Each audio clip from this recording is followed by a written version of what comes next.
It started as a movement to give women the right to vote, to give women the ability to not be looked at as just objects. Equal rights for all people. Women completely in power. That is interesting. Women would get a week off for their periods every month. That would be pretty cool. Hi Bridget, thank you for joining us today. Of course, thank you for having me. Great.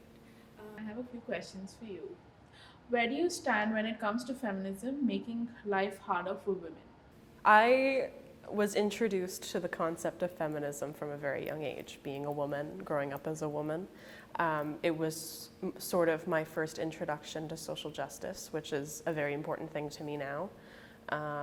And I'm in the position when it comes to feminism that it's sort of this ongoing fight for both men and women to have, men, women, and people of all genders to have equal rights. That's an interesting perspective.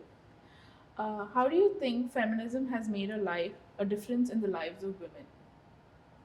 Feminism is this concept that men and women are equal and they deserve equal rights. So I think by giving people equal rights, you're making for a society that is more encouraged.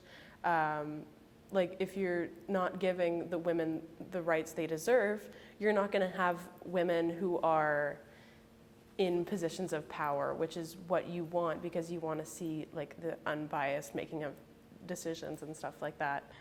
In an alternate universe where women are put in charge, what do you think the outcome will be?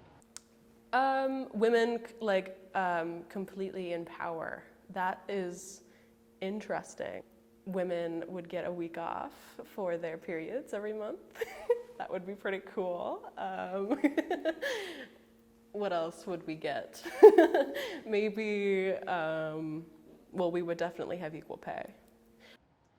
Google has multiple definitions for feminism. What would you say your definition of feminism is?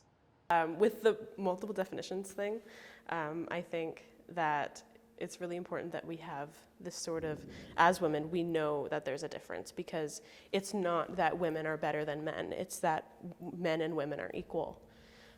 So I guess my definition would be that equal rights for all people. What are your thoughts on pseudo-feminism? I know it as feminazis. This is the term that I was introduced to it as. And I've never identified in that sort of realm as being somebody who thinks that one gender is better than another, because that defeats the whole point of why we're doing feminism in the first place, because men think, or men have this ideal or created this idea that they're better than women. So having pseudo-feminism or being a feminazi is encouraging the opposite, and oppressing men is the opposite of what we're trying to do. I never thought of it like that. Thank you so much for joining. Yeah, of course. Thank you.